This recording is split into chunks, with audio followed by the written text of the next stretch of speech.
Hey, what's up, guys? Thank you guys for joining us once again. This is another edition of According to Kaz and Queen. This is episode 11.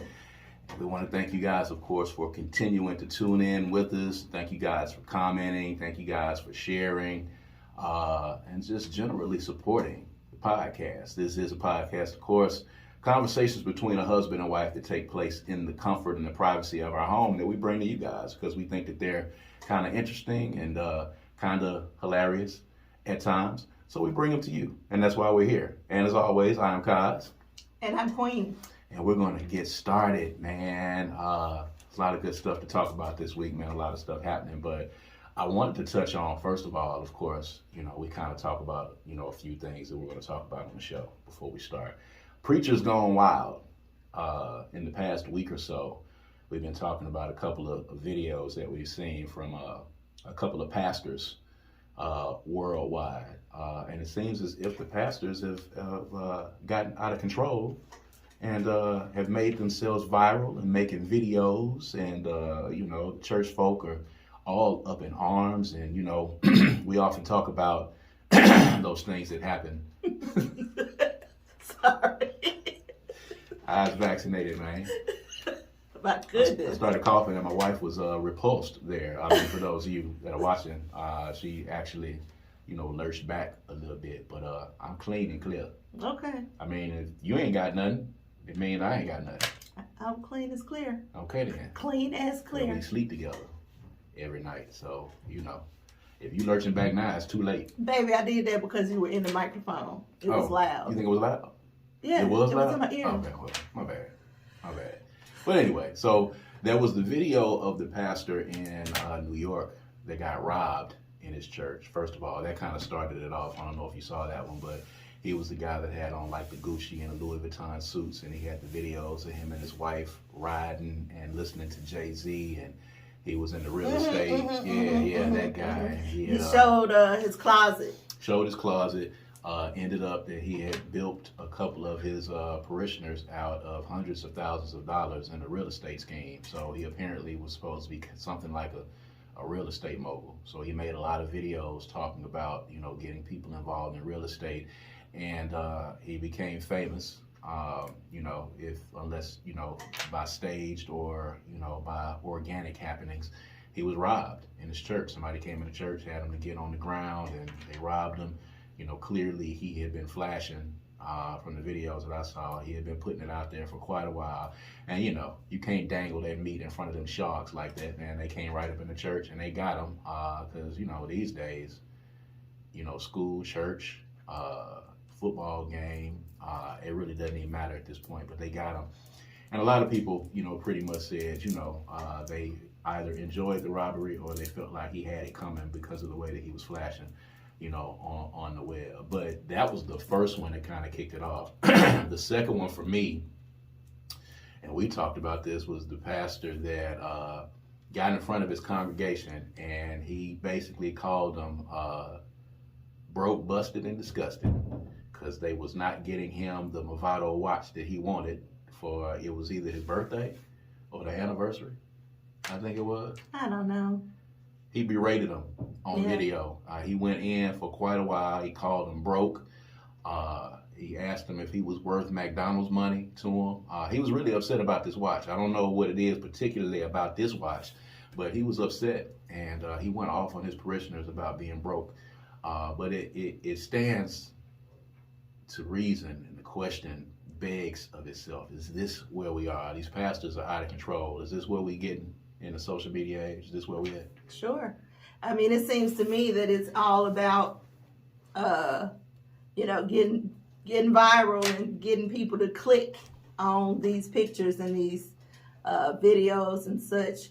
What concerns me the most is, I understand that, pastors are people and they are subject to the same things that people who are out in the world are subject to, and even in the church. I mean, I get that. I don't pass judgment on that particular part. What was striking to me was the amen section. Yeah. Like, there were people just even like Kim Burrell, when we talked about her, there are people in the church that amen this shenanigans. Right. And he was talking about you. He was talking about you. He was calling you broke. So are you amening that he should have the watch, or are you amening that you're broke? Which one are you doing? I don't know. Either way it goes, I don't think it's the church's responsibility to purchase him a watch. I also think it's déclassé for him to ask for a specific thing and then get mad that you don't get it. I mean, like that's not a gift, and it doesn't seem very godly or holy to me. It doesn't. It seems very materialistic, very worldly. Yeah. Of him to do that. I don't think it's the church's responsibility. Now you have a lot of these pastors who preach the prosperity gospel upon their congregation, and you have a lot of these people that are pastoring these mega churches. Joel Osteen, you got Creflo Dollar, you got a lot of people. Creflo Dollar actually came out recently and said that his views on tithing have changed. And I don't know where you stand on that. He's made millions of dollars. I'm not sure. I think he has a private jet, doesn't he? I think that's where it all came from. I think he got the private jet, or maybe was trying to get enough money to get a private jet, and then that's when people started having things to say about how much money he was making.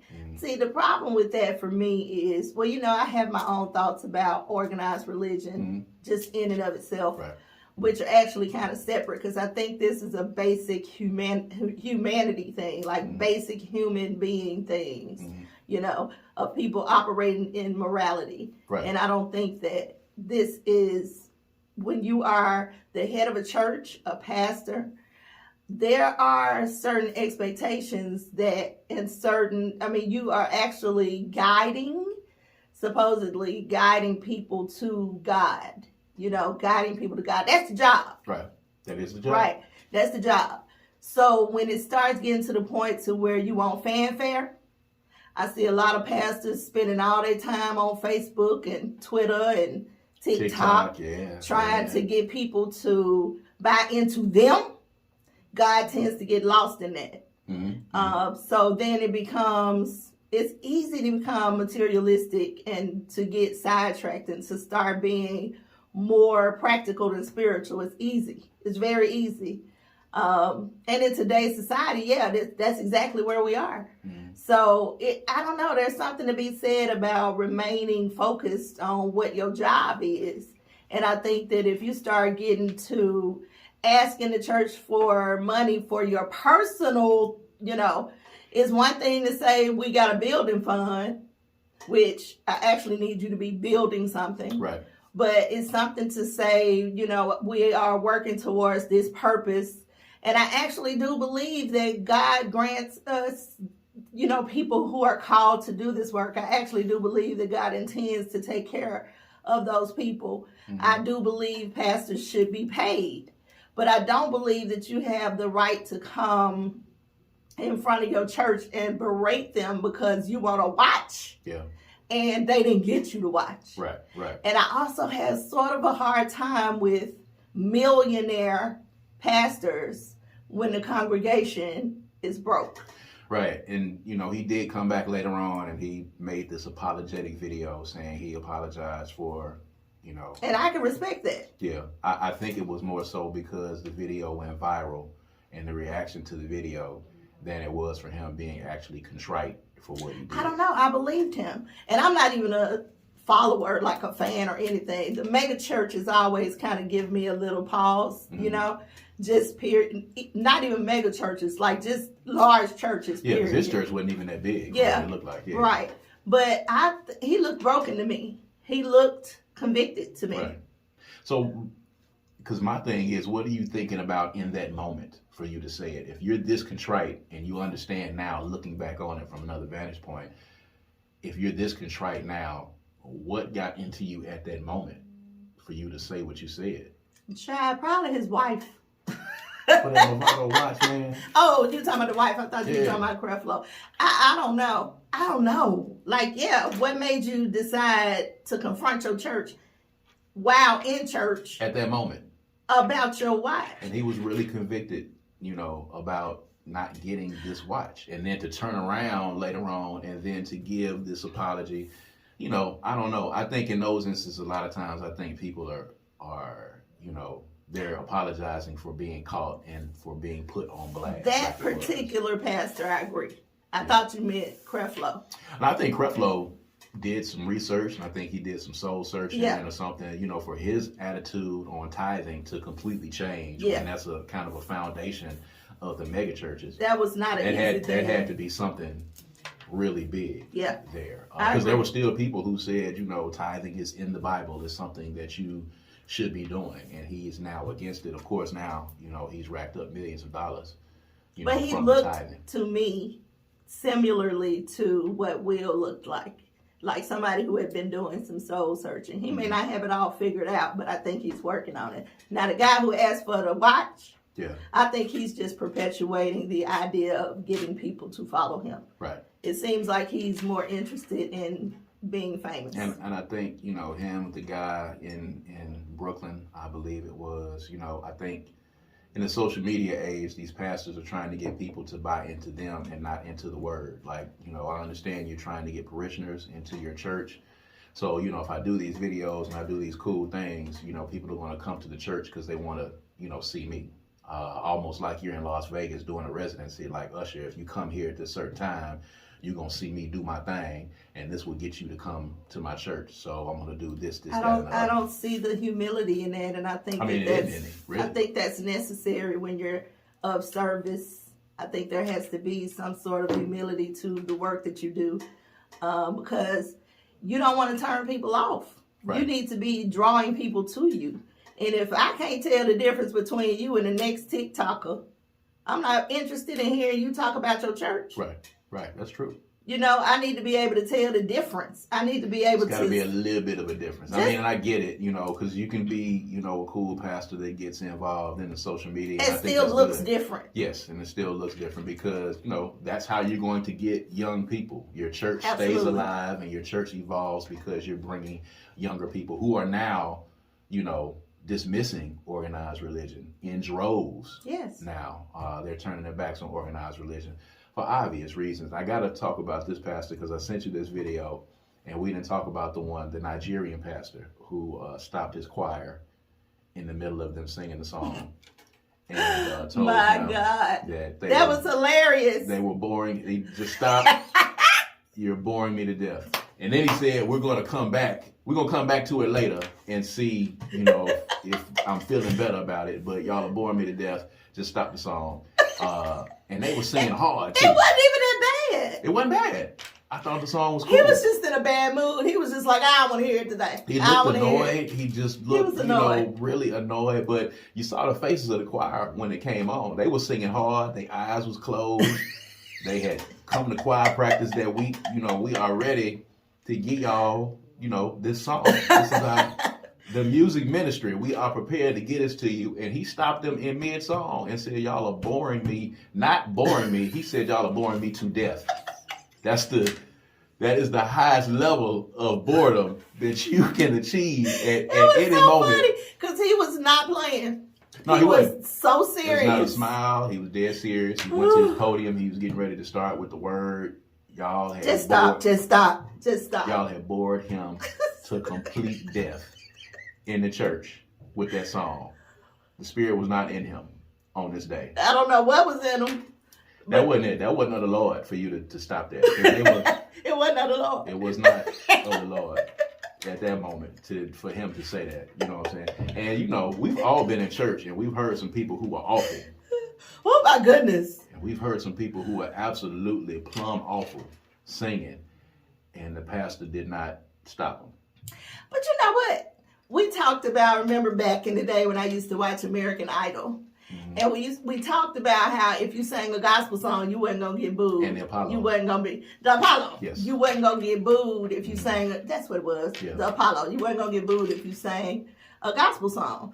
Like, for us that's disrespectful, not just to the person singing the song, but it's disrespectful to God. Yep. You don't stop a gospel song. Yeah. Black folk wouldn't do it. They wouldn't do it under any circumstances. Absolutely People started not. going on the Apollo and singing gospel songs so they wouldn't get booed. There was a skit I think a comedian had where they came out singing a song and the crowd started booing, and then they switched it up and said Jesus in the song to switch it up so they wouldn't get booed. Like we really are big on that, and you can sound awful. Because, bless your heart. Yes. At least you're praising God. Yes. Bless your heart. You ain't gotta sing so well. Just, let them use you. Sing from the heart. Let the Lord use you, even if you can't carry a tune. Yeah. But that song was okay. It wasn't horrible. Now, we've seen some horrible, like, it wasn't gospel, but there is a video out there of these ladies singing Beyonce. From Nigeria? Nigeria, yes. Ooh, baby, them things. Don't touch. I cannot get that out of my head because they were singing so hard. Don't touch.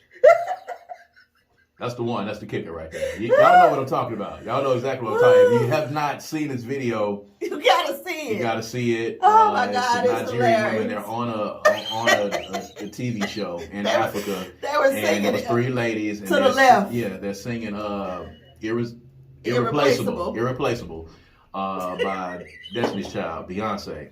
And it's terrible. It's one of the worst renditions of anything that I ever heard. But it's not good. They so dead serious when they singing the song. And when you get to the part of the song with the bald lady in the middle, when she gets to that part, she didn't even try to hit the note at this point. I've already butchered the notes up to this point. I don't have any more murder left in me. So right now at this point, I'm going to get to the end. That's my closet. And I don't know the line. That's my closet. Something. Don't touch. And then she backs off the cameraman and backs off that mic. Like, I done spiked this football on y'all. I done dropped this notes. Y'all are not ready for it. It's one of the funniest things I have ever seen. If you're having a bad day, just go watch it. Just go watch it. I'm telling you. And nobody stepped in at that point. Nobody stepped in and said, y'all are boring me to death. If you see it, something in the closet or something. Ooh, baby. I forget the line on that the song. Thing is funny. We can go back and watch it again. But let me tell you, hilarity, always. While watching that video, it's crazy. But yeah, man, it's 2022, man. The pastors going wild. First of all, people aren't being like. This is my own personal opinion. I don't expect everybody to be gelling with it, but there used to be a time where pastors were called upon. You got this thing in your spirit, and you were called to it, and you didn't necessarily have a formula. All you had was you and God, and that's what the pastors were. Nowadays, like, you go to school and you study and you get this mentorship and all this kind of stuff, and it has become a job. It's just like filling out an application for any other job. Yeah. That is a struggle for my spirit specifically. I consider myself to be a person walking a spiritual journey, and for all intent and purposes, I have a ministry. And so I'm only able to operate on what God gives me. And I know the difference between trying to operate in flesh and operating in spirit. I know the difference. And I don't know how many people who have followings actually put time and energy into making sure that they stay in the will of God. And I feel like if they did, some of this stuff we wouldn't be seeing, because it's just a job for some people. Yeah. And it's a way to make money. That's It's a way to make money. It's an occupation instead of a calling. Yeah, and there was a time when pastors had other jobs. You see in this day and age, a lot of people are full-time pastors. There are some pastors who may be professors. They may teach theology here, or they may do this over here.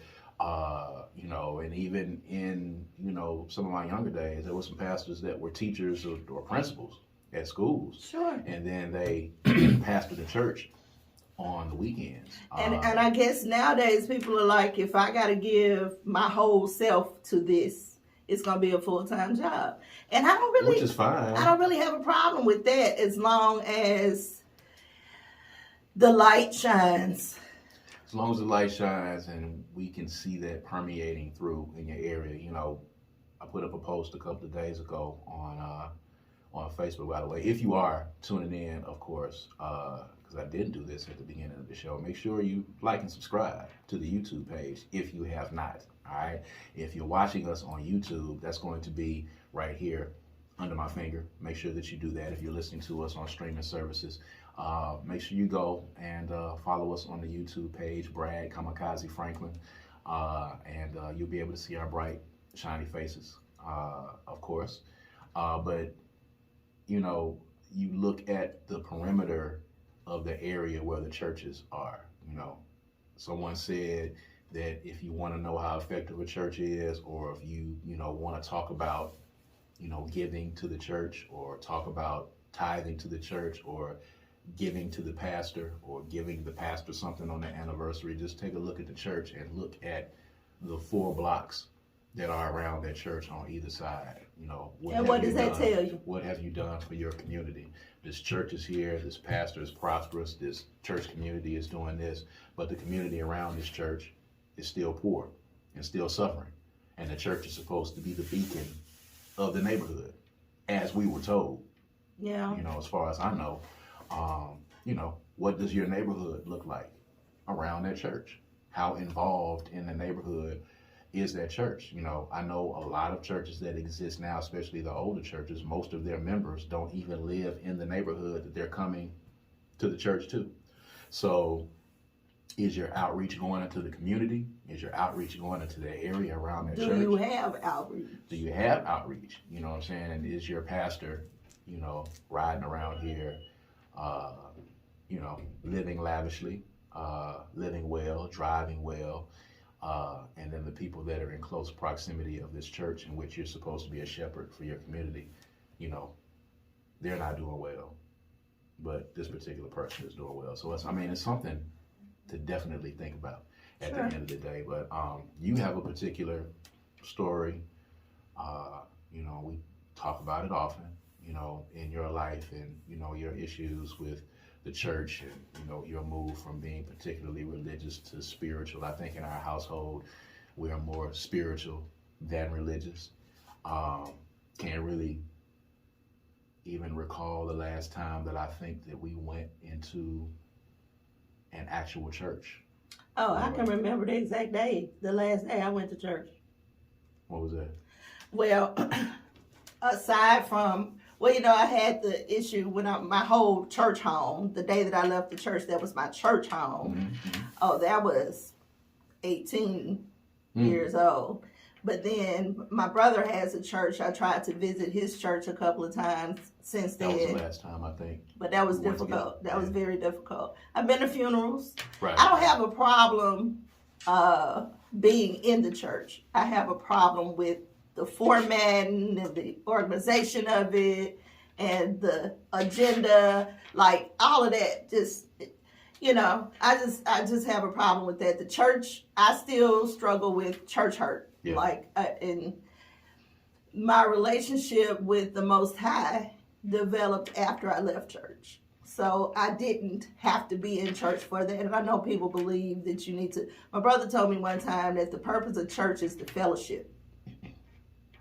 I've been working that out in my mind for about 10, 15 years. Because for me, the churches that I went to, the people looked like the people in the world. They acted like the people in the world. Right. And I couldn't tell any difference. And I felt convicted by being in there because I was able to connect and convene and be in spaces with God and have a true experience with God without being in the church. And when I went to church, I had distractions from God. Mm-hmm. So I still struggle with my brother is a pastor, so I know that's what you're taught to believe. So I just haven't been able to wrap my head around that, and that has been carrying me for many, many years. And my relationship with God, the ancestors, the spiritual guides, all of that developed after the door closed behind me when I left the church. Right. I mean, I think for me, that was the last time that I was in a church house, was, going to hear your brother preach. I mean, I think before that, outside of, weddings and funerals, I think college was the last time that I went to church. And, I guess as parents, we have kind of been very liberal in letting our kids figure it out on their own. I think one of the reasons why I ended up not going to church is because I was made to go to church. I was made to go to church through my entire life, all the way up until I graduated high school and up until, maybe the end of my freshman year when I came home for breaks. I was made to go to church. It was something that we had to do, and our church home was in walking distance of our house. And when I got of age, my mother said that you're going to go to this church, you're going to join the church, you're going to be a part of it. We were in the church, we were in the youth groups, vacation Bible school, Sunday school, choir, got involved in it, and it became a chore. It did not become something. It wasn't a choice. Yes, it was a chore and not a choice, and it became something that I looked at as a part of my schedule every week that I had to allot time to. And instead of me gaining, what I needed to get from it and getting my own organic, connection into the church, it just looked at something that I was being made to do by my parents. So you rebelled against it. So the moment that I did not have to go to church, I stopped going. The very moment, my sophomore year, once, I started getting involved with stuff, on the campus, on the yard, and started staying away from home even more. Like, I'm from, I was, on campus in the city where I lived. 10 minutes, I could get back to my house, but I never went home. And one of those reasons is because I was rebelling against being made to do things, and church was one of them. I did not have my own connection to church because I was not allowed to, develop that relationship on my own. And it was something that I was made to do. And the moment that I was able to get up on Sundays and not go to church, I stopped going. Yeah. And when I was in college, that was the last time that I went and had a church home. I went and visited on some other occasions and went, for, different things. But that was it. And ever since then, my connection with God or a higher power or whatever you want to call it, my connection has been something that I've been trying to develop myself individually, internally, and develop that own relationship that, does not require me to have to go sit inside of a church house for an hour and a half to 2 hours to be able to do it. I think that, we talk all the time, and I've expressed this to many people. I believe that the pandemic was designed to get us to a point to where we could be free thinkers as it relates to who we are, where we are, what we want to be, what kind of people we want to be, individually and collectively, right? What also happened is that people started realizing that you can have church at home. Right. So I think that was really big, and I think that's moving the progression towards people not going to the church house. Right. Because people were forced to do it at that point.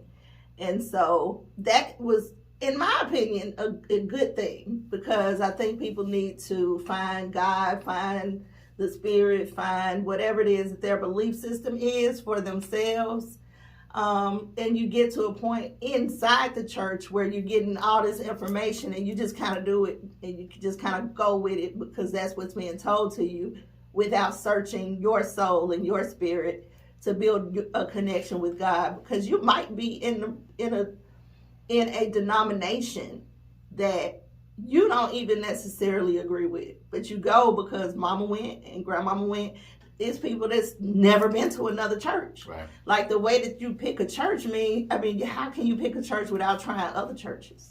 Right. Like, how do you know that what else is out there? It's almost like when we tell people you need to experience life outside of Mississippi to appreciate life in Mississippi. Mm-hmm. It's the same way with the church. Or dating more people to experience the dating. Correct. So, yes, everything needs to have something to measure against, in my opinion.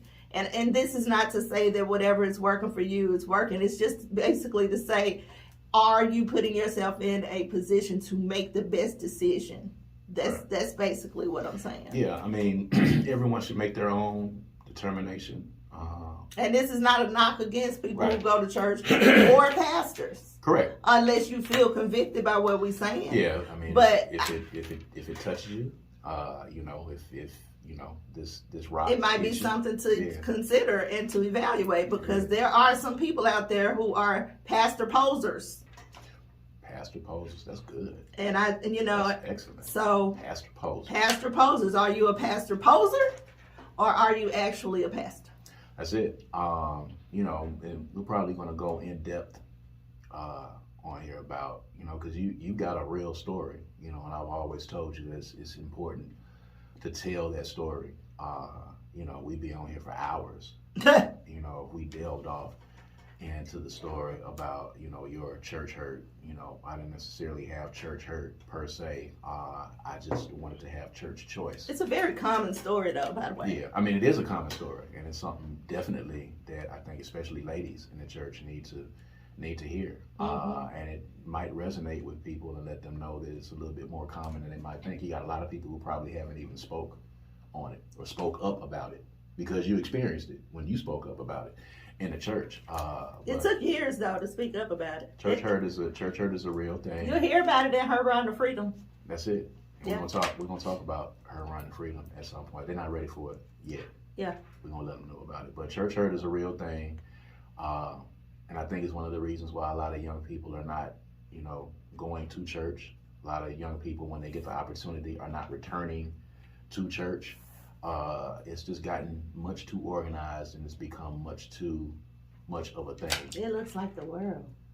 Yeah, in a lot of instances. And even then, when it doesn't look like the world, it's a lot of judgment against the world. It's just everything It's a lot of judgment against the world. Yeah, it is. A lot and of people go there for safety. If you Yes. don't feel safe, then kind of what's the point? If I can go to church and feel the same way I felt before I came in here, something's not right about that. Right. Like I need to be able to go in there and feel whether it's convicted or celebrated or something. I need to feel something that I didn't have when I came in. Right. And a lot of people get to the point to where they go to church for the pastor or for the choir or for their other duties that they have taken on in the church. And none of that is God. Yeah. Right? So God, the Spirit, gets lost in that. And I think that's my whole issue. I'm definitely not coming to church to be called broke. I'm definitely not coming to church to be berated. Or made to buy you a gift. You're not going to make me buy you no gift now. Right. Let me just freely give you a gift. Right. And I'm not coming to church for the guest pastor or the guest soloist like Kim Burrell. I'm not coming to church to have you call. I'm not coming to church to be called broke in any fashion. Or demeaned in any fashion. And no, that's not, giving constructive criticism, and no, that's not being stern, and no, it's not being a lot of the stuff that the people who have tried to, justify the actions of those folks. No, your pastor is not supposed to be campaigning for gifts that he feels like you guys should get them. And I do feel like pastors should get paid for their job, but I don't need my pastor pulling up in a Lexus or a Beamer that I bought him. If you figured out a way to do it, if you got some other things that if you're doing. I ain't trying to count nobody's money, yeah, but you can tell the difference if you go into the parking lot and everybody else got regular old cars and you sitting over here with a bunch of Acuras and Camrys in the parking lot. And then you got this Lexus and this Beamer over here. And then I come inside and then you berate me and call me broke, busted, and disgusted. Yeah, how dare you? He said broke, busted, and disgusted. He broke it down. Busted, and disgusted. Because y'all didn't get me this Movado I wonder, watch. does he still have the job? He still got a job. He made the apology. But again, I think that apology was just because he got caught. This passes, it's 2022, so it's amazing the things that you will see on social media now and on TikTok. People are putting these phones up and they filming this stuff in church. So, Right. Again, another distraction. So you got the phone in church. And now these sermons that, people would have just talked about and maybe posted about, now they getting your own video. So, you was in there calling them broke, busted, and disgusted. I don't even think you were realizing that, it was probably 5 or 6 different phones up at that time that caught you from all kinds of angles. Yeah. And they got you broke, busted, and disgusted. At any rate, going to move on. This is something that we were talking about. And, one of your favorite actors, Idris Elba, was in the news recently. His daughter. I liked how he looked. You liked how he looked? I said I like how he looked. You like how he looked? Yeah. You're not a fan of the acting? Oh, I'm cool with his acting. He's good. He's good I'm cool with his acting. But he's not on my list, of actors. He's on your list of like dudes if I'm to look naming, at. Yeah, if I'm naming my favorite actors, like you just described him, he'd probably be kind of far down the list. But on the dudes I want to look at list. He's on the list. Where he at on it? Where he at? Where he at on it? Oh, that was so strong. aggressive. That was stern. That was aggressive. I want to know where he at on it. Where's Idris on your dudes I want to look at list? I don't know. He's dropped a couple of spots. Behind who? Behind who? Yeah. Baby, he dropped some stuff. Do you have a list? Do you really have a list, or are you just making it up as you go along? I have a list. Who did he drop behind? I'm not familiar enough with the list, but I have a list. You're not familiar with your own list? Yeah. My list, my favorite list, the actors list is not so defined. It fluctuates. I'm not talking about the actors list. I'm talking about the dudes I like to look at list that are in movies. Those are actors? They're actors, but we're not talking about their acting skills. We're talking about who you like to look at. You just said Idris is okay on the acting side, but you like to look at him. Baby, what you are you asking me? can't get the bat off your shoulders, can you? You have a little trouble with this one? What are you asking me, I'm sir? asking you who is on your dudes I like to look at list. Who's on my dudes I like to look at list? Are you trying to act like you don't know what I'm saying? You trying to act like I'm asking I told you I got to think about it. I don't really just run through that list in my head. Okay, we know Chris Hemsworth and we know Idris Elba. Who else? Chris Hemsworth as Thor. Okay. Not just him, period. When he's Thor. That's it. So really Thor. Mm-hmm. That's weird, but okay, go ahead. It's not weird because he don't look like that in other movies. Okay, well Idris is him, dog. Yeah, I don't. That wasn't. That's what moved him down the list. Really? Yeah, Idris from Takers. That's a good Idris. I mean, his Takers role is probably 80% of the roles that he does. Yeah, so those 80%. In Takers, he plays that guy in most of what he does. Now, in the movie that's out now, Beast, where he's tangling with a lion in the jungle. So weird. Yeah. So weird. We have not seen it yet, so this is not going to be a review. There's no spoilers. But, the thing is about this particular movie, his daughter auditioned for one of the roles in the movie, for one of the roles as one of his daughters in the movie, and did not get the role. And she subsequently stopped speaking to him for like a week. She was mad because she didn't get the role, and I think she felt that he should have used some of his influence on the film to give her the role. She's an aspiring actress. Idris retorted by saying that, hey, the chemistry was not there. She didn't do a good job at the audition.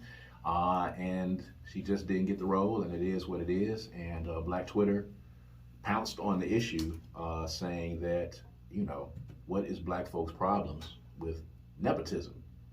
And, I asked you about it. You kind of like, you can kind of see the point from both sides. But as parents who, do a lot of things, we have events, we do a lot of things, and we have some very creative and ambitious grown kids and a very creative, 12-year-old that may one day be in the realm and coming to us to be a part of something that we're doing. What is the role of a parent, and what do you think about Black folk and their negative attitude toward nepotism? Well, I think that that's one of the things that's kind of changing with the newer generations. We were taught that we have to work double hard, and we have to be tougher, and we have to be stronger, and we have to be, better than the opposition, period. Right. So we were taught that you don't get handouts. You figure it out on your own. And it wasn't because our parents didn't believe in us. It was because they wanted us to be prepared for the world we were facing. Right. The world is changing now. So I can understand why people would feel like, Idris, come on, man, hook your daughter up. White folks do it. They do, though. I can get that. They really do. But at the same time, we don't own the things that they own at this point.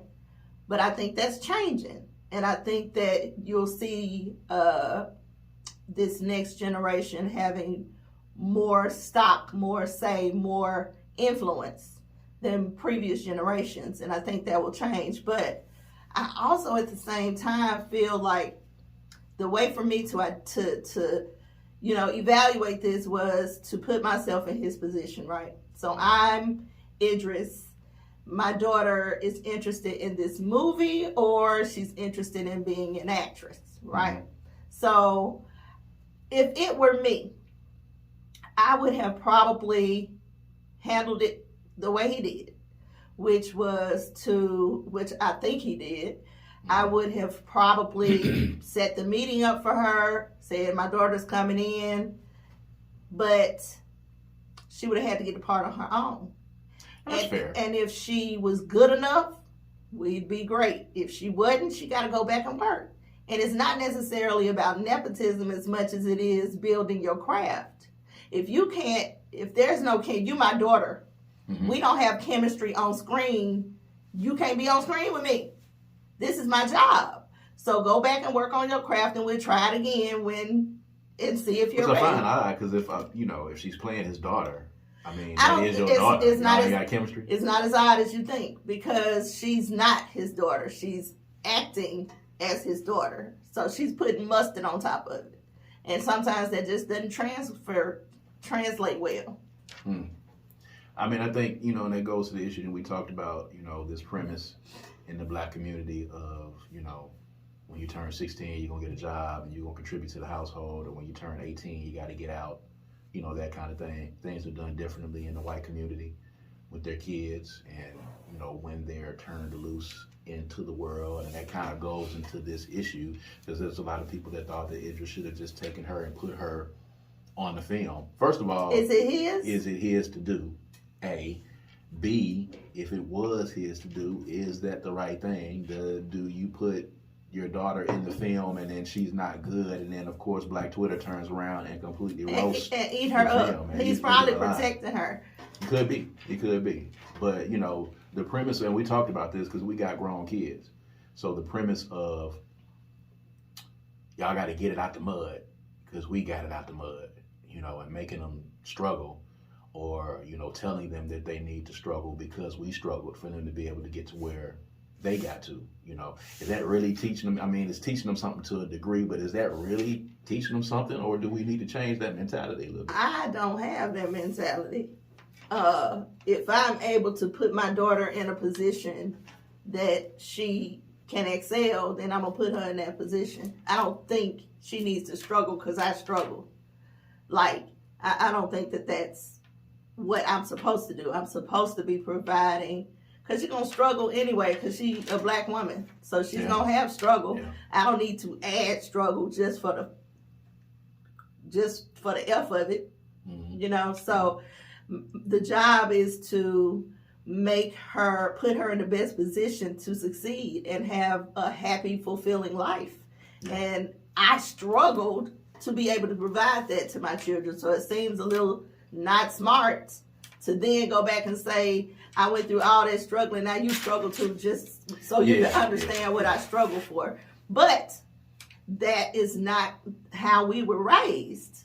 You know, that's not how we were raised, but that's how we're raising our daughter. You know, so it is changing and evolving, but a lot of that comes from the fact that I don't think the parents were saying, you're going to struggle because I struggled. I think they were saying, I can't put you in no position to succeed, so you're going to have to go out there and do it the best you can. Or at least know that you're going to hear some no's, and there are going to be some obstacles, and there's going to be some things that you might have to work for a little bit. And we definitely are still not at the point to where we can sacrifice having tough skin. That's a must for black folks in this country. That is true. That is true. We can't shelter them and treat them the way white folks treat them because we don't have a privilege.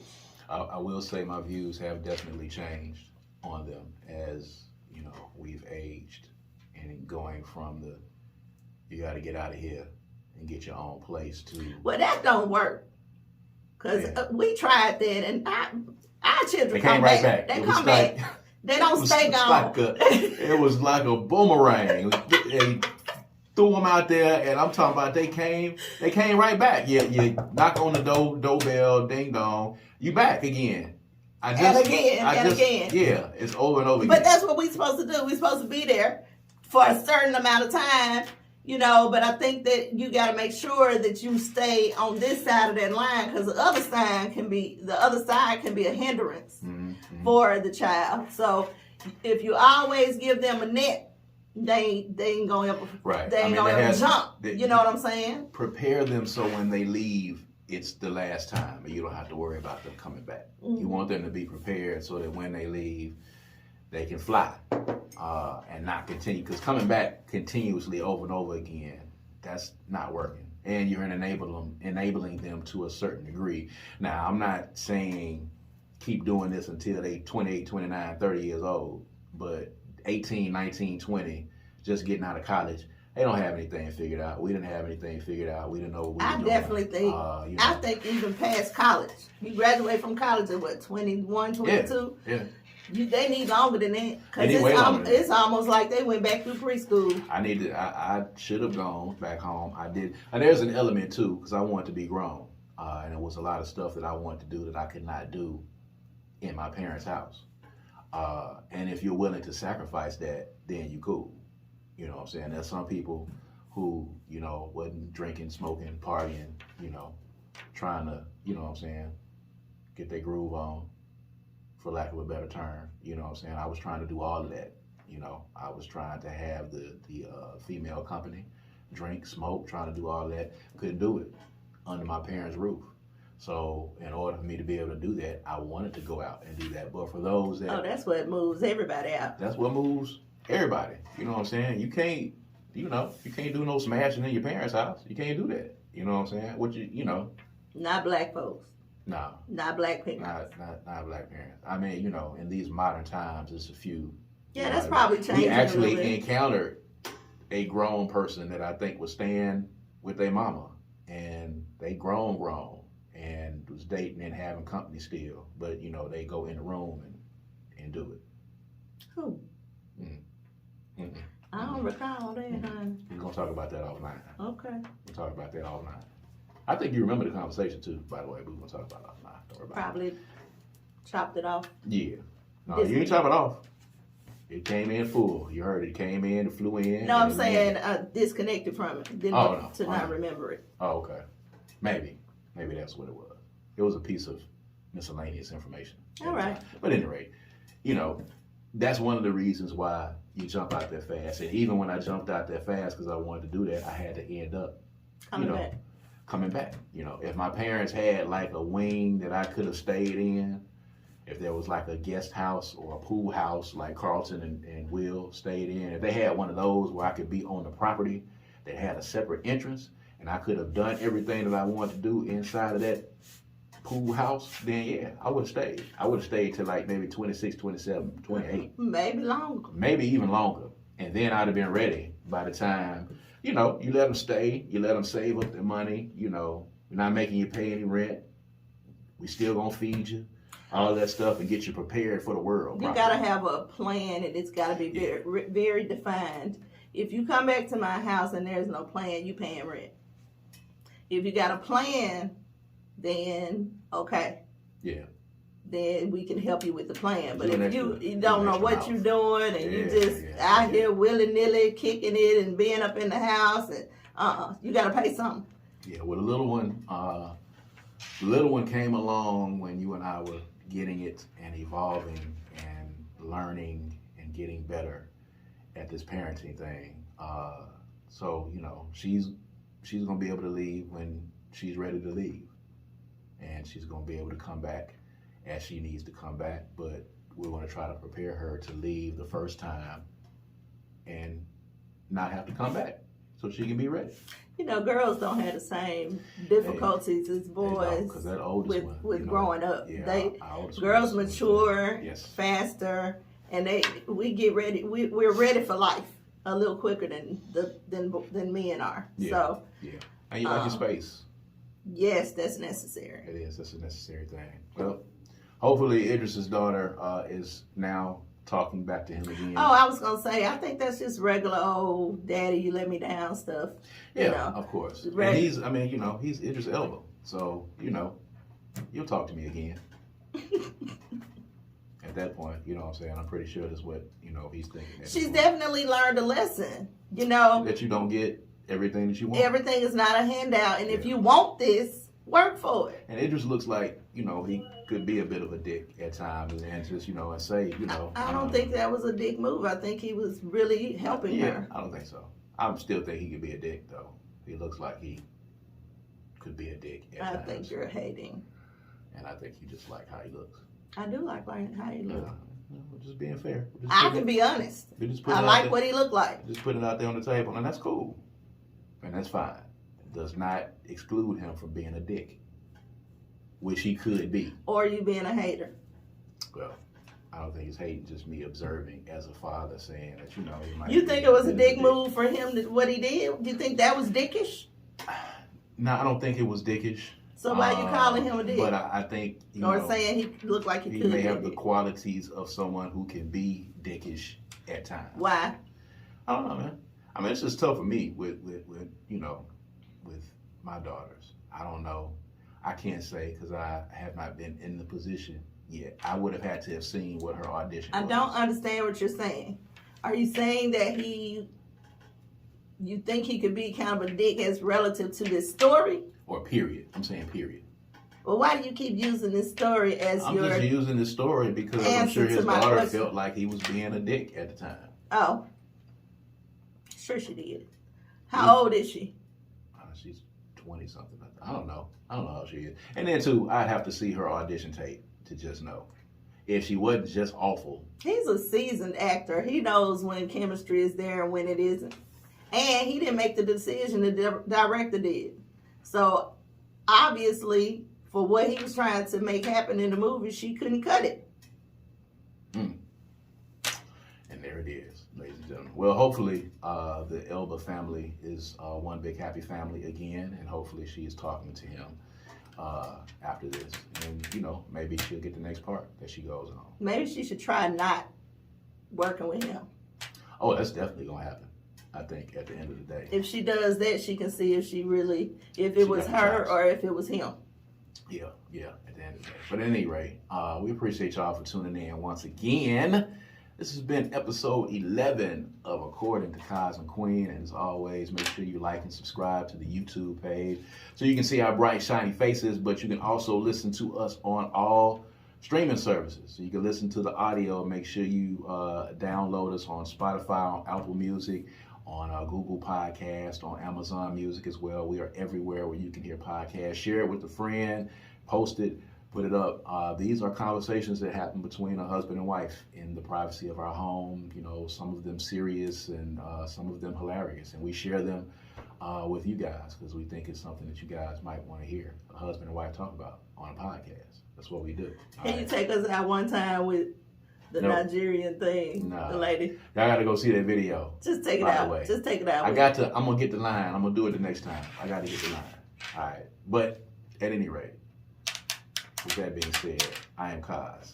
And I'm Queen. And this is, according to Kaz and Queen, Don't Touch.